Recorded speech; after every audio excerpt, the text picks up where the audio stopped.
Welcome to today's episode of Proven, where we have the opportunity to sit down and have a candid, authentic conversation with those individuals that are highly successful and iconic in their own right. Today we have with us an incredible, mighty woman of God, Dr. Tracey Mitchell, and she is here to share how it is that she has come from Arkansas, which is my home state, by the way, and she has achieved just some great and wonderful things in ministry and in business. So I am so excited today to hear the wisdom that this incredible woman is going to share with us. In her own right, she is proven. You know, I could give you a bit of her bio. She's a published author. She's a TV host and executive producer of Life from DFW, which is another powerful show. She's vice president at Christian Women in Media, and she has her own ministry, she and her husband, which is really, you know, a sign of being proven. They have been together and in ministry for 20 plus years now, full time. That's almost unheard of. Full-time ministry, stepping away from life as they thought it would be into something more that God had for them. So help me welcome to the show today, my friend, Dr. Tracey Mitchell. I'm so happy to have you here today, girl. So much. Oh, thank you for being with me. Always amazing to be with, and so thank you. You are most welcome. You know, we met about 10 years ago. Yes. And I felt a connection then, and I just don't think it was time. And in the last numbers of years, I think we both have really evolved as women. Yes. I feel we're both very comfortable in our skin, but perhaps I know I wasn't always that way. I don't know about you. Yes. Yeah. Okay. So here you are now. Tell me a little bit about where you and your husband and your family are now. She's also a grandma, y'all. Can y'all believe tell that? Everything, okay. Right. You know, you got to understand something. Okay. We're people that have put in some time and effort with life. And so what's going on with you and your husband now? And then I kind of want to backtrack to kind of where you started. Absolutely. Well, we're loving it. We're grandparents. We have, believe this, do the math. We have 6 grandchildren that are 3 and under. Oh my God. So yeah, we did the water park this last weekend, and I, for the first time, really felt my age. Wow. So we're the parents of 4 children. Right now we have 6 grandchildren. Oh, that's beautiful. We both travel, as you stated earlier, about 40 weeks a year, and we're just, we're loving life, we're loving what's next, and we're loving our family. Wow, that is so beautiful. You know, especially when the family unit is being so attacked, just to hear a positive story about how God is just evolving you all together and growing you together and enjoying you to spend that time together. It's just so important because so many people don't have that anymore. No, and it's hard. I applaud anyone who comes into the bond and union of marriage, because the first thing that you do is you check your ego, your rights, I know, your rights, your entitlements at the door, and then from that moment forward, it is a place of joint surrender. And I don't think that you ever necessarily master all of that, but it evolves with time. You know, things that Robbie and I, my husband, used to be kind of conflict points. We're beyond those, but then you discover that there are some new ones. Oh wow! That as you age, that there will always be that mutual opportunity to again surrender your rights and wills and say, what is the best for our family unit? Now, what's best for me today, but what's best for us? And we really try to model that. We're not always perfect. You can ask our children in that respect. They can probably tell us some stories, we can tell some stories on them too. So that's the thing. But we really have. We've been blessed with each other and that mutual understanding of family first, which I think is important. That's good. Business and ministry second.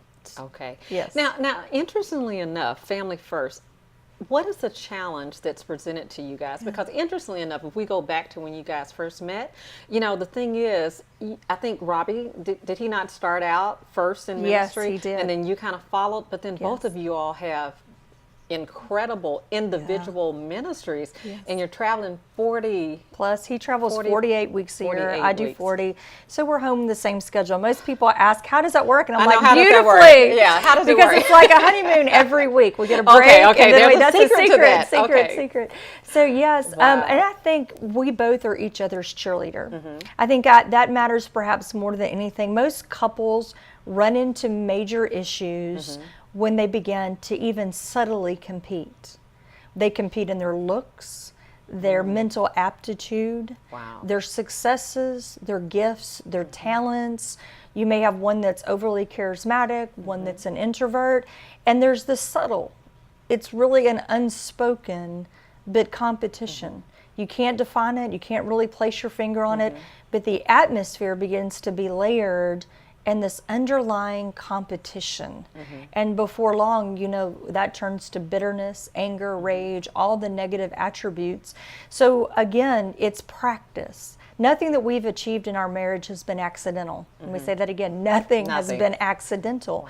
We've been intentional. If we feel the least bit of comparison or competition, then we back off and begin to build the other out in ways Okay, wait a minute. You said yes. something so key there. You back off. So you have to acknowledge it first? Is that what I Yes. hear you saying? That you Yeah, have to even really own subtly, the truth of yes. the reality of where you are in your 100%. relationship? Even if it's quietly and on the inside. I may not come up and say, hey, I'm feeling this rub with you, Yeah. but acknowledging that, taking ownership of that personally, and then how do I fix this? Yeah, because a lot of couples end up getting into that competition and one becomes jealous or envious of Yes. the other. I know in my former marriage, that was one of the things. It was like my ministry just took off all of a sudden. And it wasn't that he wasn't successful, it's just that he saw it from a perspective of being intimidated by it. When I Yes. thought, hey, we're in this together, you know, I'm Right. shooting this way, you're Yes. shooting that way. And so to hear you say that there's a method to be able to work through that is something that I believe is such wisdom, Yes. because people need to know that, because I think most often we just keep on our separate paths and before you know it, you've grown apart, you're competing, you're upset, you're angry. Yes. And I think that that's when things just spiral to a place of no return. And to see you all have now Yes. done that this Yes. many years is, I salute you. Thank you. I really do, and I think that people need to look to you for that model and for that pattern and for the know-how of what to Yes. do practically. Because Yes. at the end of the day, that's really what people want. They want to know practically what it Yes. is that they need So to do. can I give you a practical application of Please that? do. We talk to families all the time, and we usually catch it on the downside, the aftermath after there's been a family dysfunction or explosion. And what we find is that families never take 2 or 3 days, just 2 or 3 days a year, to come aside and really make a blueprint for the next year. How much does our family plan on financially making together? How Oh, many that's good. people do we plan on impacting? Okay, I need to be taking Parents notes. at work, children at junior Yeah, high. yeah. How are we going to influence our culture? How many hours are we going to spend together working on a humanitarian project that would benefit our community? And so Robbie and I, our family, and we have 6 strong leaders. I mean, we're 2 strong parents that had 4 very strong leadership-minded children. And so to place all 6 of us in a family unit and expect us to not only survive but to thrive was challenging. So we gave ourselves a liberty to each function individually to do our skill set and gifts, but then we had to have a common family core vision for our family. What are we doing, not just separately, Yeah. but this year? Where are our financial goals? Where are our personal goals, community goals? And so that's one of the practical ways that we need to come together, not just on a family vacation, Okay. but sitting down and then posting those goals in the home, That is in so a place good. where Yeah. every day that every member of the family can walk by and realize at the end of this year, we're making an assessment. Did we as a family achieve our goals? How early in your marriage and with your children did you all start that and really start seeing Yes. the success or the benefits or the fruit of Yes. the plan that you created? So we're a blended family, which means that the first 4 or 5 years was typical chaos. And so we learned very quickly we have to get a handle on this.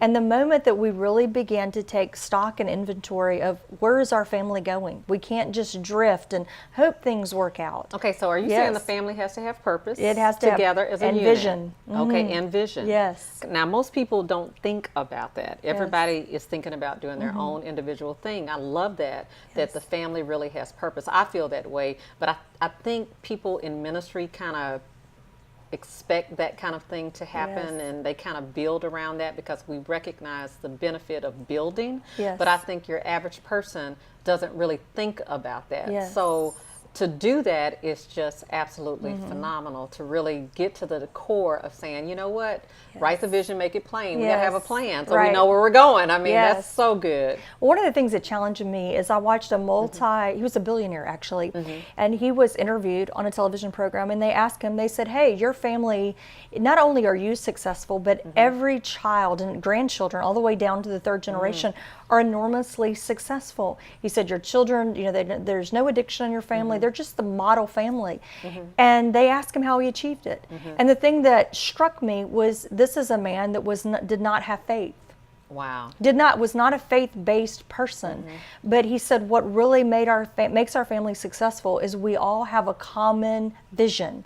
And he said our family vision is to be wealth managers in the earth. And here they were.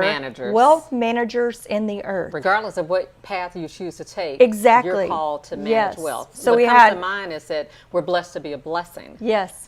Wow, so an ungodly person. Okay, I just got chills on that one. A person that was not even, he doesn't give us credit to God, but he literally said, because our family is on the same page. And what they tell us is that most inherited money, that only 2% of inherited money either remains the same or it actually grows beyond what was inherited. So 98% of inherited wealth fails. And he said, so our goal was to deal with those who may have an inheritance or may already have some level of success. Now, how do we not only maintain that, but take it to a different level? Wow. Yes.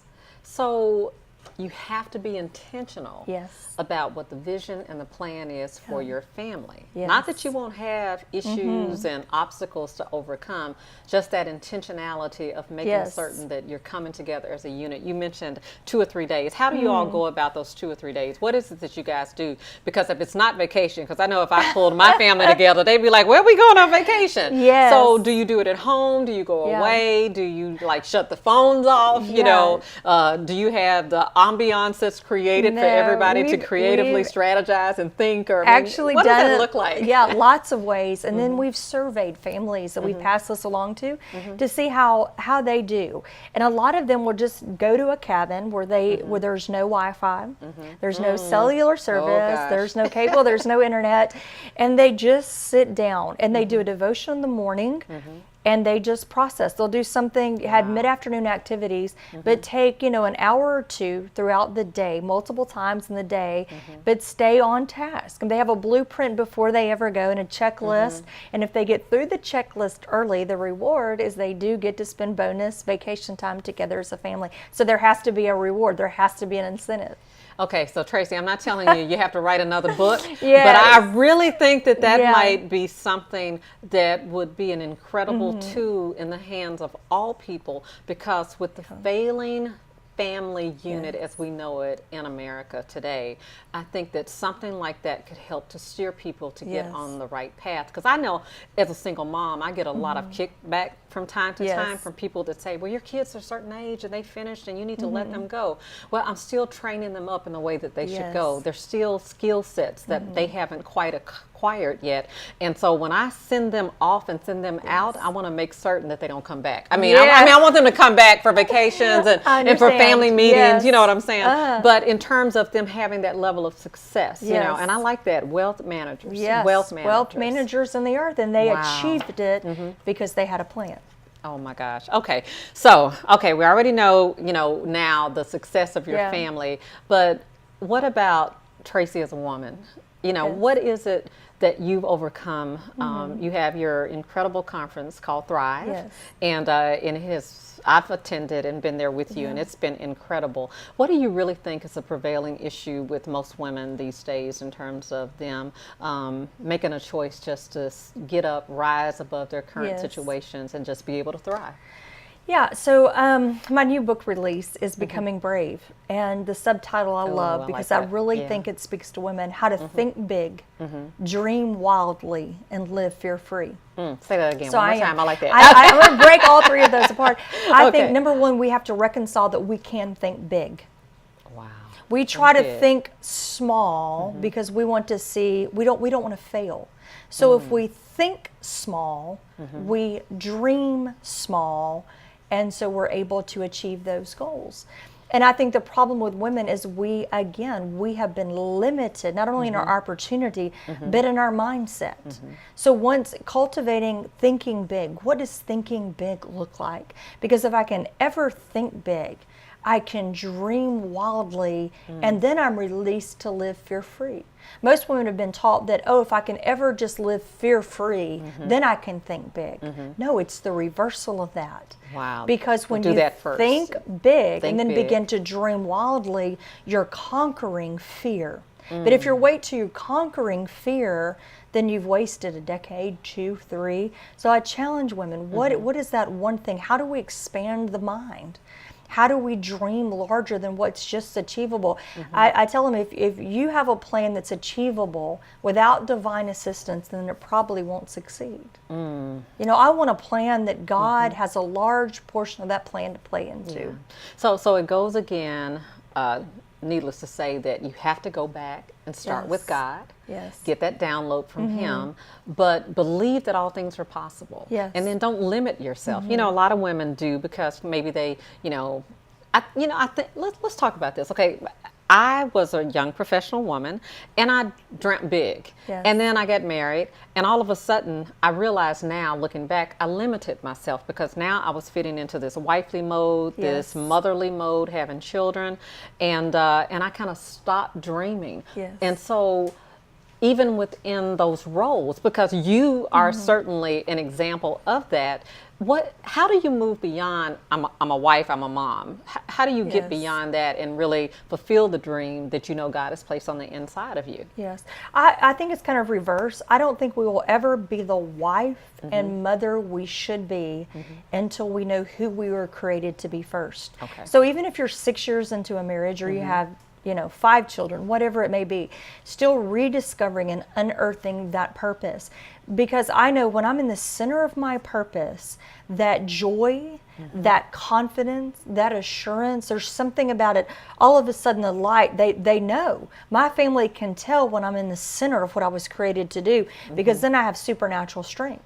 I'm like putting on my Wonder Woman cape that day, and I come home. You have one of those too, okay. I have a closet full that I need frequently. Yes. So, but yes, in the center of that purpose, there is energy to provide then for my family, emotionally, mentally, financially, and then I find myself wanting. I don't see that as a task, but something that I enjoy doing, because I'm in that overflow mode. I'm in that place. And for me, if you retrace my history, the reason I didn't think big, the reason I didn't dream wildly, and the reason I wasn't able to become brave, because I was rooted in that insecure place of ultimate rejection.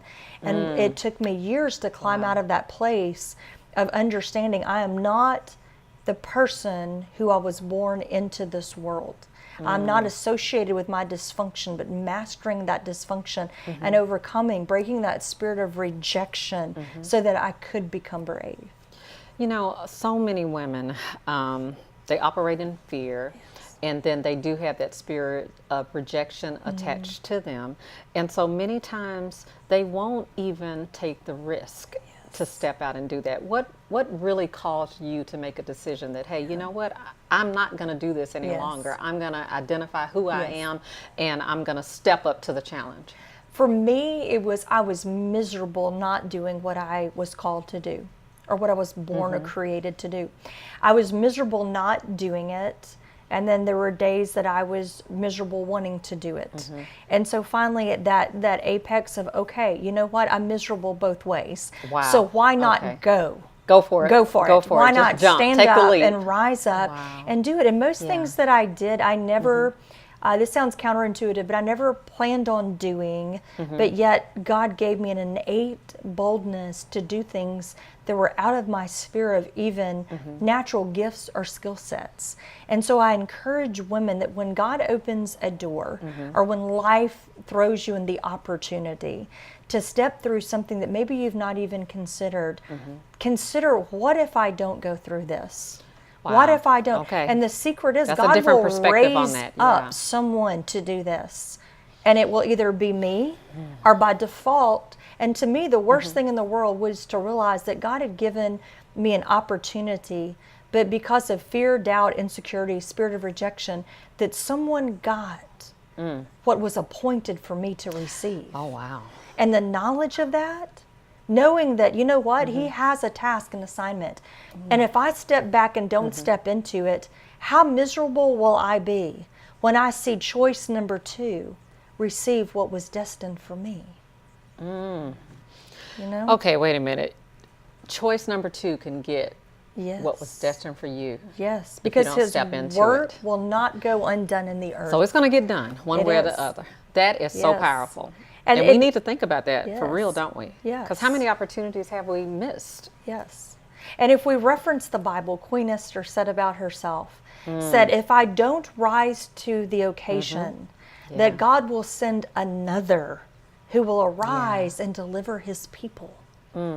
So whether it's in a socioeconomic situation, whether it's running for mayor, being a political sphere, being an entrepreneur of the next big thing, whatever that is, that we have to rise to that occasion, because we are in a generation where women are being catapulted to the forefront.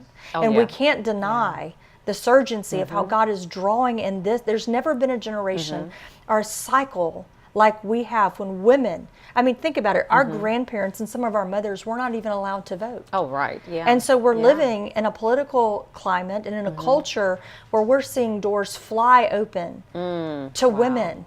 And so if we know, if we can see the good. cycle, why not step forward and volunteer? Oh, okay. See, my mind is going a whole nother direction now, Yes. because the thing of it is, and I have to tell you this little story. My daddy, Yes. when we were growing up, would put this, he'd go to my mom's sewing kit and he would take out a piece of elastic and he would put it around the rim of the trash can so that the bag wouldn't fall in. And years later, I walked into a very well-known organization store and I saw a band that was there for sale. And so when you said that, that hit me, Yes. because I know that for so many, we miss opportunities. We cannot afford to sit back and allow those opportunities to slip from us. So you preaching to me now, because how many times are there things that because of fear and rejection or what others will think about us, or the fact that we don't think that we have the money to do it, that we'll stop and we'll limit our own selves, stop thinking big, and therefore never walk into what it is that God has for us. Oh my God, okay, I don't want anybody else to walk into a store and see that elastic band for the bag, for the trash can, like I did, because I can remember in that moment, my father was gone on to be with the Lord then, but I can remember feeling just in that moment, unexpressed to anybody, standing in line to check out, that might have been our God idea and we missed it. Yes. So it is possible that that idea can go to somebody else. What would you say are the top 3 things that people need to do to get that revelation straight? I think number 1 is stop trying to pray in what God is asking you to birth out. Stop trying to pray in what God is calling you to birth out. We've been guilty of trying to pray in millionaires. Why not train some up? We pray for political people to come into, why not raise up those in our midst? So we are been guilty of trying to pray in things that God wants us to develop from within. Wow. So I think that would be number 2. Yeah. Number 1. Number 2, again, back to being utterly bold. When God gives you an idea, step into it. Don't wait. Don't allow that. You know, when an athlete, they surge for that finish line. Yeah. They don't look, a true trained athlete doesn't look over their shoulder, but they lean forward in anticipation that I am destined to win this race. I'm destined to win. And then number 3, make sure your sphere of influence are people that are going in the direction that you're going and not people who are wanting to keep you where you've always been. And I think that's the hardest, is not to pursue people. Wow. We're guilty of when someone wants to exit our life, that we try to track them down and keep them in a season that they're not even qualified to be in. So no longer do I feel rejection when someone exits my life. I look immediately for the overqualified replacement that God has already sent. Oh my God. Okay, well, you can see why this woman is absolutely proven in her own right. Proven as a minister of the gospel, proven as an iconic woman who's on the front lines, who has stepped into purpose. Tracey, I'm telling you, we're going to have you to come back and be Thank with you. us. You have dropped some heavy nuggets on us today.